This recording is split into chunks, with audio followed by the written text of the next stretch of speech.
Hoy estamos en un nuevo podcast de Jabruta, pero hoy es un podcast muy especial, porque en realidad la invitada es invitada para charlar, pero en realidad no es invitada del podcast de Jabruta, porque es la productora, no solamente del podcast, sino de todo el material que desde TuMeser estamos produciendo, valga la redundancia, y poniendo en redes, videos, las newsletters que manda TuMeser con los editoriales y con los artículos que publicamos.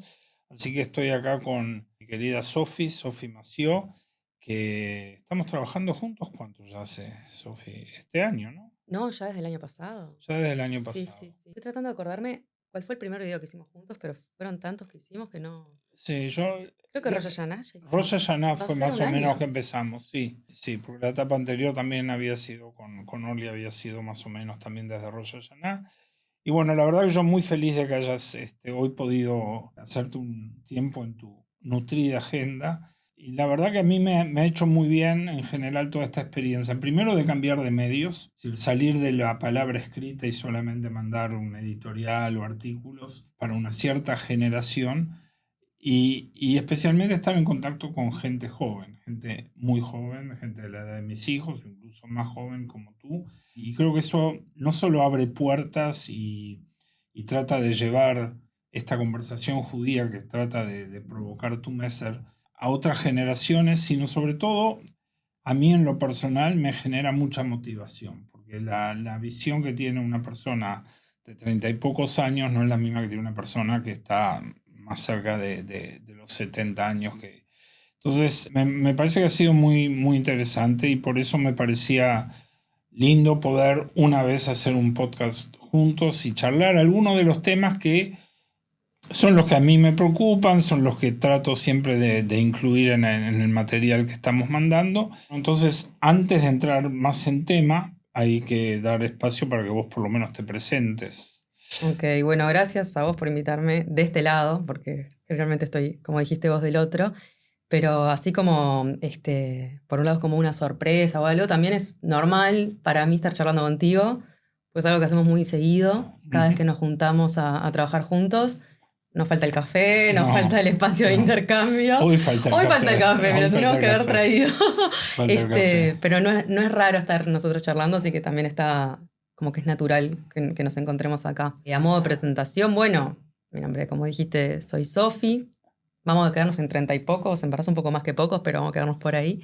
Y bueno, y trabajo en comunicación audiovisual y de otros tipos últimamente también. Soy licenciada en comunicación audiovisual. Hace un año trabajo contigo en todo lo que está alrededor de tu Messer y tus redes. Pero bueno, trabajo en un medio digital, trabajo en audiovisual hace 15, 16 años, un poco más, pasé Sí, por todos los es medios. tu formación académica, ¿no? Claro, yo me formé, yo soy licenciada en comunicación audiovisual, ahora estoy haciendo una maestría que está muy linda, muy interesante, en creatividad, comunicación, creatividad, innovación y comunicación se llama, en la Universidad Ujú. de Ort, que la verdad que está muy desafiante, pero también muy interesante. Todo el tiempo va cambiando, te va trayendo muchísimas herramientas que no me esperaba. Siempre me gustó estudiar, pero hacía 10 años que no estudiaba de manera formal, ¿no? Hacía siempre cursitos, perfeccionarme. Bueno, este espacio en el que estamos, donde me formé como locutora, productora de radio, y conductora también, acá en Mediarte, pero nunca había vuelto, nunca no, digo, no había vuelto a facultad desde que me recibí en el 16. Así que 10 años después me encuentro con un panorama totalmente nuevo. El tener inteligencia artificial para estudiar es un cambio rotundo. Sí, de eso me estuviste enseñando unos cuantos tips que ya usé. Muy bien. La última vez que estuvimos grabando videos en casa, hice un experimento y bueno, yo voy a ir un poquito más despacio de lo que vas vos, pero me diste muy buenas ideas y sobre todo me sacaste el cuco de que la inteligencia artificial se llame Claudio o se llame Claudia o se llame fulano, sutano, sustituya lo que nosotros podemos hacer con la cabeza y con la creatividad, porque Mm. creo que ese es el gran peligro de que la humanidad, el gran temor que la humanidad está teniendo y creo que, por lo que voy entendiendo, no va por ahí. Lo que sí es que acelera muchísimo los procesos, ¿no? Ahora, en esto de que vos te estabas presentando, yo ahora cada vez que abro las redes sociales, que yo soy una persona que me manejo básicamente en X, el viejo y querido Facebook de los veteranos, y poco más. Y los emails y los newsletters que llegan por ahí. Pero cuando abro Instagram o TikTok, y de pronto me encuentro mucho contigo. Sí. Entonces yo digo, estoy trabajando con una influencer salada, porque por un lado estás haciendo producciones que son parte de tu trabajo, profesionales, y por otro lado haces cosas tuyas personales que volcás ahí. Entonces me interesa saber si tenés ganas de compartir, no la parte profesional, sino la parte tuya personal. ¿Cómo sentís las redes sociales? Es decir, podemos decir que las redes sociales es como antes la gente le daba por escribir poesía o por escribir cuentos cortos, y de pronto estás contando historias, estás compartiendo. ¿Qué esperás? Perfecto, me quedo con ese concepto, dijiste, de contando historias. Te agradezco que veas que soy una influencer salada. Yo no sé si me considero así, ni muchísimo menos. Sí me considero una comunicadora por sobre todas las cosas. Hoy es a través de las redes sociales, antes capaz que era por otros medios. Hoy los uso porque aparte es más accesible, cualquiera puede tener una red social en Instagram, en TikTok, que es donde me manejo yo, no entro tanto a Twitter. Siento que en Twitter hay mucha pica, la gente no se habla muy amablemente. Twitter está muy duro. Sí, está muy duro. Muy duro. En un momento lo usaba mucho, ahora dije no, yo ya no, a menos que sea por trabajo, trato de no. Pero bueno, volviendo a eso de contar historias. Cuando yo era chica me gustaba mucho escribir cuentos, realmente. Era como mi diversión, me gustaba crear universos. Mi mamá me inventaba muchos cuentos. A mí y a mi hermana antes de ir a dormir, y ahí me nació eso. Y después la parte de curiosidad, y hoy te decía que me gusta estudiar. Entonces empecé como a juntar eso de quiero aprender algo, quiero entenderlo. Yo soy la que te desarmaba un teléfono o una radio para ver cómo funcionaba y la volvía a armar, ¿no? Entonces, quiero ver cómo funciona esto, quiero entender qué está pasando y después, si puedo, te lo explico. Y ahí me fui yendo por la escritura y contaba algunos cuentos más de tipo fantástico o de creación propia, no tanto de no ficción, ¿no? Digo, iba más hacia lo imaginario. Me dediqué a participar en muchos concursos de cuentos y cosas. Siempre me fue muy bien. Y después entré a facultad y empecé a escribir lo que tenía que escribir para facultad. Dejé un poco eso de contar historias y hacía más lo que tenía que hacer. Hace un tiempo, bueno, se fueron dando las redes y veía que mucha gente que se animaba a ellos contar historias. Y dije, bueno, voy a ver yo qué puedo contar. Y empecé a hablar desde lo que me pasaba a mí. Creo que estoy tratando de hacer memoria, porque hay cosas que pasaron hace tanto, pero uno de los primeros videos con los que más pública me hice fue contando un problema que yo tenía con el pelo, que se me caía muchísimo y que fui a averiguar y me diagnosticaron, tenía alopecia androgenética. Bueno, ¿qué es eso? Pensaba que la alopecia era algo solo de hombres, pues no, que es muy común. Y empecé a investigar, a hacer más mi research a nivel de periodismo, digamos. Bueno, lo voy a contar con datos, pero desde la experiencia, ¿no? Y ahí me empezó a escribir tanta gente y a mí me pasa lo mismo, no puedo creer, esto tiene nombre, entonces tiene solución, ¿eh?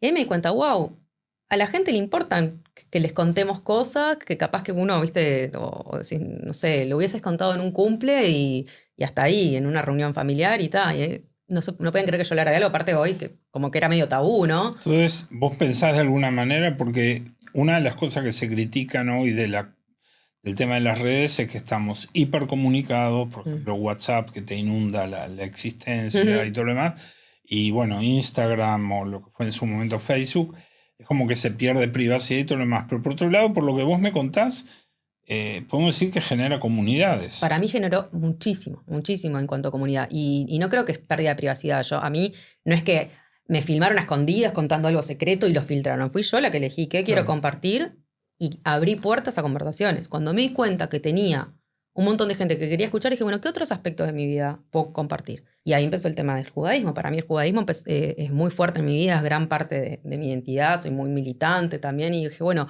hay mucha gente que no sabe un montón de cosas. Quiero compartir. A ver, yo vengo de una familia, bueno, mixta, no fui criada en un seno súper judío, ni mucho menos. Yo me acerqué al judaísmo más tarde, después si quieres hablamos de eso. Pero dije, bueno, te voy a contar un poco de judaísmo también porque me sigue mucha gente que no es judía. La mayoría de mis amigos, no la mayoría, pero muchísimos de mis amigos no lo son. Nunca hice la medición para poder decir mayoría o minoría, pero gran parte no lo son. Voy a empezar a contar. Y ahí a veces yo explicaba qué es Rosh Hashanah, qué es Hanukkah, por qué prendemos las velas, en qué orden. cuando fue el atentado de Bondi Beach en Australia, hice un video y me explotó, y por suerte para bien, porque obviamente me cayó hate, que lo ignoro, no es otra cosa, no me voy a... Ya me angustié cuando me tenía que angustiar, ya ahora está. Pero mucha gente genuinamente se me acercaba y me preguntaba cosas. Y, mirá, no sabía que esto era así. Tanto me terminaron contactando de Fuente Latina para entrevistarme por antisemitismo en Uruguay. Y ese video, bueno, se fue a los miles y miles de reproducciones en el continente, ¿no? Sin duda, pero sin duda, porque hay muchos videos de temas judíos, hay mucha gente contando sus historias.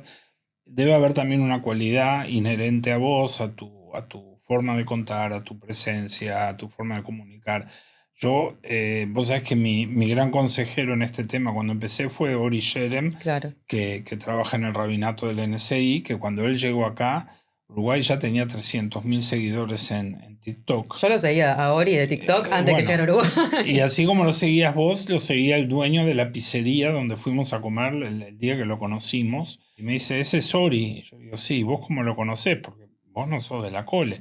Me dice, no, de TikTok. Entonces ahí me di cuenta de la potencia que puede tener. Y una de las cosas que Ori me enseñó fue precisamente a los haters, cuanto más haters tenés, más movimiento estás teniendo y más espacio estás generando.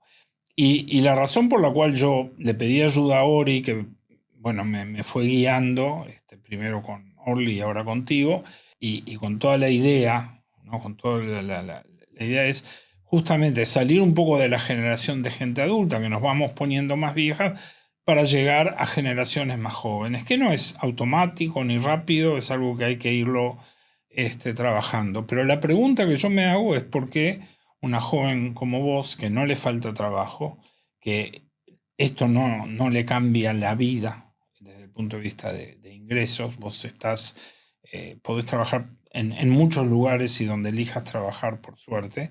¿Qué fue lo que te enganchó o qué fue lo que te interesó de trabajar en este proyecto? Por no decir trabajar conmigo, pero trabajar en este proyecto de Tu Messer. Trabajar para un señor grande que está tratando de transmitir o proponer ideas que se manejan un poco menos acá en el issue, en la colectividad nuestra, que es bastante chica. ¿Qué fue lo que te dijo, bueno, esto puede estar bueno, puede estar interesante, más allá del ingreso, que como te digo, no es el tema, no es el punto? Para mí, siempre formar parte de un proyecto judío es clave. En mi vida, como vos dijiste, yo tengo muchos trabajos, para mí siempre una pata tiene que estar en algo judío. Creo que formo parte de proyectos desde, no sé, desde que empecé en Proyecto Yoa, creo que fue mi primer trabajo formal, Sí. o mi primera participación formal. Entré como educadora, tenía 20 y pocos años, y dije, bueno, siempre una parte de mi vida va a tener que pasar por ahí. Para mí, después de que conocí eso, digo, yo no puedo no dedicarme. Y si tengo una habilidad, hoy hablabas de mi habilidad de comunicar, bueno, porque en parte la tengo, en parte la estudié, la tengo entrenada, la quiero poner al servicio. Entonces, primero fue por un proyecto Yoa, después, bueno, formé parte de Taglit, fui madrija, seguí ayudando. Yo fui primero a Taglit como Janija, Sí. después fui como madrija, me quedé muy conectada. Trabajé en la Keilah, siempre traté de que haya algo yehudí en mi vida. Hacía un tiempo que tenía ganas de que pasara algo más. Mi trabajo formal o el de mayor cantidad de horas capaz no tiene nada que ver con lo comunitario. Y cuando te me acercaste, en verdad, me vino Ori con la propuesta y dije, buenísimo, es una oportunidad para seguir en algo. Ahora, ¿por qué este proyecto en puntual? Yo no diferencio tanto en esto de, bueno, las redes para jóvenes y qué hace la gente grande, no sé qué, sino dije, las redes es un canal más para comunicar, espacio para todos, y sí es algo para mí, al menos así lo veo yo, si no nos comunicamos con gente más grande, que tiene un montón de cosas para decirnos, ¿de dónde vamos a seguir nosotros? Para mí es algo muy judío, es justamente escuchar, entender y transmitir, y tener la historia, tener la experiencia de otras personas. Y cuando te conocí a vos y vi tu recorrido, tus pensamientos, tus viajes, cuando me contabas la cantidad de veces que viajabas, todo lo que estudiabas, ¿no? Dije, pero este hombre es sabiduría pura, ¿cómo no voy a decir que no? Me fijo la agenda, puedo, no puedo. Y más allá, hoy hablabas de lo económico, yo me enriquezco mucho más a nivel de conocimiento, pudiendo intercambiar con alguien tanto más experiente que yo. O sea, para mí fue una Bueno, oportunidad. gracias por esos conceptos, la verdad que halagan. Este, y por supuesto, a vos te queda claro que yo hago esto porque tengo una vocación por esto y desde hace muchos años, casi 20 años, que estoy como obsesionado en tratar de introducir otra conversación judía de la que es habitual en nuestro medio, y eso lo he repetido hasta el cansancio. Primero yo tuve un proyecto que se llamó Radio Maná, que era radio, alquilaba un estudio en la 1010 AM, y ahí empecé con Juliana Alpern, y después seguí con Esto Tu Messer, que fue web, cuando empezó el tema de la web a ser importante, que trabajé con Janet Ruttman muchos años, y bueno, y después, ahora estamos en esta etapa de las redes sociales contigo, que realmente creo que está muy bueno, y también me ha desafiado a mí, porque no es lo mismo escribir un pequeño ensayo de una carilla o 2 carillas a 4, porque tampoco mucho más largo de eso nadie va a leer. No es lo mismo eso que escribir un guión, un script para un video, y que después ese video funcione en la imagen y que se pueda compaginar y se puede editar de una forma. Así que para mí también es todo un desafío, y pensar para quién lo estamos haciendo y qué cosas quedan sobreentendidas o digamos que uno se puede exceder en palabras que de repente están de más. Hay que ser mucho más escueto, mucho más concreto. Así que creo que eso ha sido un aprendizaje muy, muy importante. Y aparte es la oportunidad de hablar con alguien más joven, con el cual tenés un vínculo así de trabajo, pero también se va generando un vínculo de una relación normal, que no son tus hijos, porque eso, o yo no soy tus padres, o sea que también eso es una diferencia muy importante. Ahora, vos hiciste referencia, y me parece que es muy interesante, de que vos sos hija de un matrimonio mixto, pero literalmente mixto, no el mixto como se usa de alguien que se convirtió, sino que tenés un padre judío y un padre no judío. ¿Cómo ha sido tu experiencia judía de ese lugar? Algo nos has dicho, pero me parece que es válido, que está bueno decirlo en la medida que vos estás dispuesta a compartir estas cosas. Yo vengo de un matrimonio mixto y una crianza laica. No es solo, o sea, no solo el matrimonio mixto, sino también el upbringing, ¿no? Mi mamá es judía, mi mamá es hija de judíos alemanes que se escaparon de Alemania. Según mis cálculos, por los cuentos que tengo y todo eso, porque en verdad no tengo la fecha exacta, pero según mis cálculos, para mí se fueron en la Kristallnacht, porque me acuerdo de a qué edad llegó mi abuela y todo eso, me puse a calcular y digo, y entre lo que dura el viaje y para mí fue ahí. No lo puedo decir a ciencia cierta.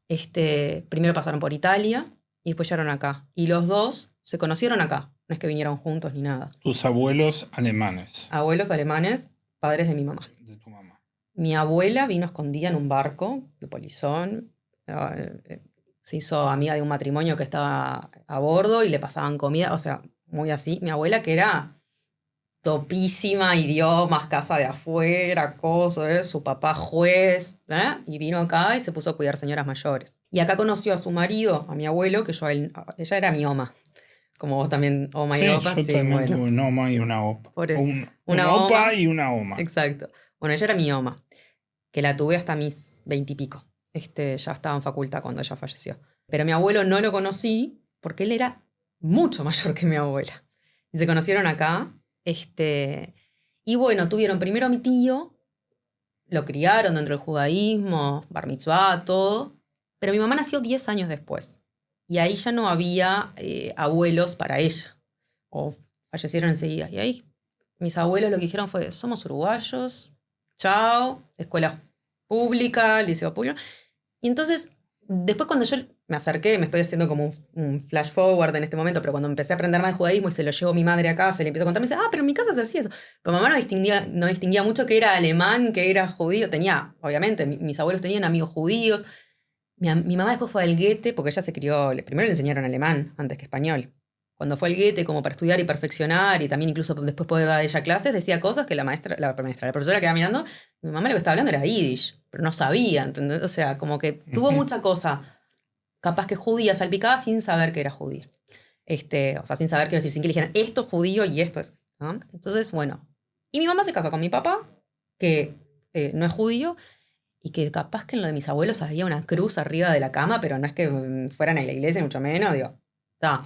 Entonces yo me crié muy uruguaya, muy laica, fui a colegio laico, tenía compañeras en la escuela que eran judías, para mí no significaba nada en particular, o sea, era un dato como capaz que en qué barrio vive, pero digo, no sabía muy bien qué era.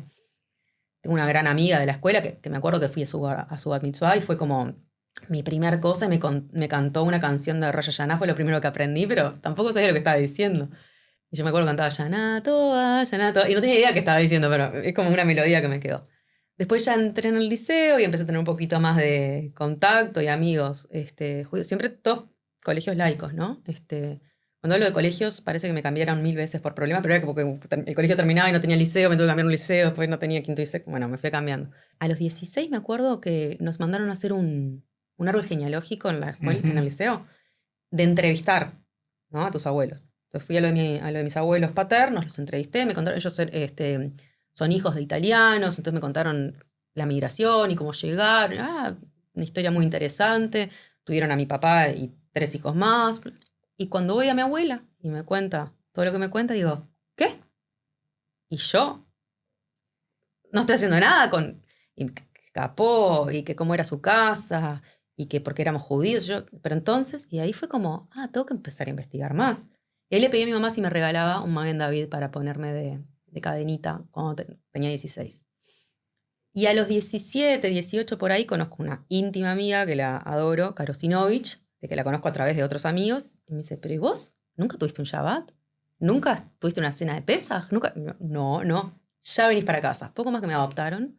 Mi primer Pesaj, mi primer Rosh Hashanah, mi primer cena de Shabbat, todo fue con la familia de ellos, Marcelo y Alicia, unos divinos que me aceptaban en su mesa siempre.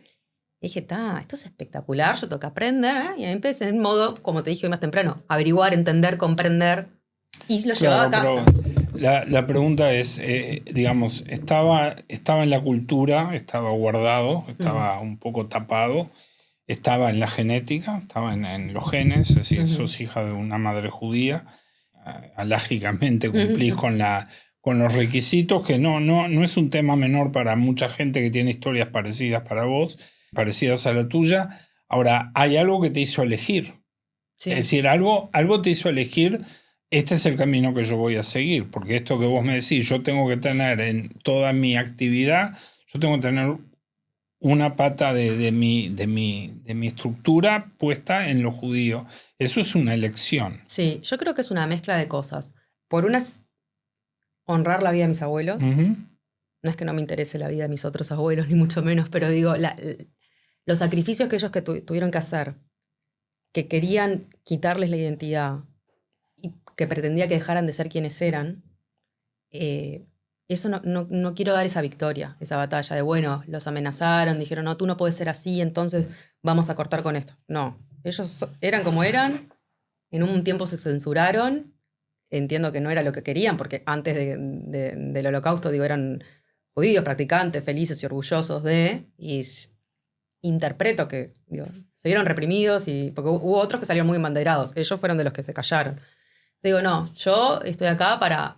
De todas formas, entre los judíos alemanes hay una tradición muy fuerte de ser muy ciudadanos de los países donde estaban. Los judíos alemanes, que sabes que la NSI es una comunidad de origen alemán y es la comunidad a la que yo pertenezco. Yo tenía una oma y un opa que, a diferencia de los tuyos, eran practicantes religiosos, eran muy religiosos, y de ahí viene un poco mi trasfondo de vínculo con el judaísmo tradicional, porque del otro lado justamente eran judíos de Polonia y más bien, no te diría asimilacionistas, pero ateos totalmente. Entonces, digo, el judío alemán siempre tuvo eso y creo que trasladado al Uruguay también tiene eso, de querer estar integrado en la sociedad. Y sin duda también hubo muchos judíos que optaron como tus padres, tus abuelos, de pronto dejar de contar la historia. Y a mí me parece muy relevante esto que vos me estás diciendo de de conservar la memoria de ellos, es decir, de no conceder la victoria a quienes quisieron callar una identidad, porque hoy en día lo que tenemos es muchos judíos que están muy incómodos con su condición de judíos y justamente están en las antípodas de lo que vos estás contando. Y eso lo vemos mucho en los medios y gente que, como digo yo muchas veces, ¿te acordás que hubo una película que se llamaba Ocho apellidos vascos? Sí. Bueno, hay muchos apellidos judíos que de judíos ya no queda nada y sin embargo tienen los apellidos judíos, entonces dicen, pero fulano es judío y yo no sé si es judío, el apellido puede estar, pero y vos podés tener un apellido no judío y ser profundamente judío. Entonces, me parece que también es algo que en estos tiempos que corren, donde hablamos mucho de identidades que se cruzan, me parece que es algo que vale la pena rescatarlo y tenerlo en cuenta, ¿no? Es decir, Totalmente. Por eso te decía que para mí son dos temas. Por un lado es mantener viva la memoria y la identidad y todo eso, pero por el otro lado también es el orgullo de... Porque, como te dije anteriormente, yo entré a esto de grande. No es que fui criada desde chiquitita y me mandaron a la TNUA y entonces tengo cosas que ni siquiera me las cuestiono por qué las hago, porque, bueno, fui criada así, no conocí otra forma. Al revés, las empecé a aprender de grande, empecé a estudiar, hice esto de, como te conté, desarmar el teléfono y volver a armarlo para ver cómo funciona. Me puse a estudiar qué implicaba, qué significaba ser judío, que todavía no lo tengo 100% claro tampoco, ¿no? Pero qué implica ser judío. Las tradiciones, las historias. Hice con la esposa de Mijael Rubinstein, con Ruth, hice una midrashá, fui a estudiar, mis amigas me miraban y decían, estás loca. Y yo tipo, pero es que yo no tuve todo esto de chiquita, lo quiero ver de grande. Y dije, hay pila de cosas, de no, ni idea, no me gustan. Pero hay un montón que sí. Y digo, esto es espectacular. Quiero aprender de esto. El judaísmo te da la oportunidad de cuestionarte un montón de cosas, ¿no? Y repreguntarte y volver a, ¿y por qué esto? ¿Y por qué lo otro?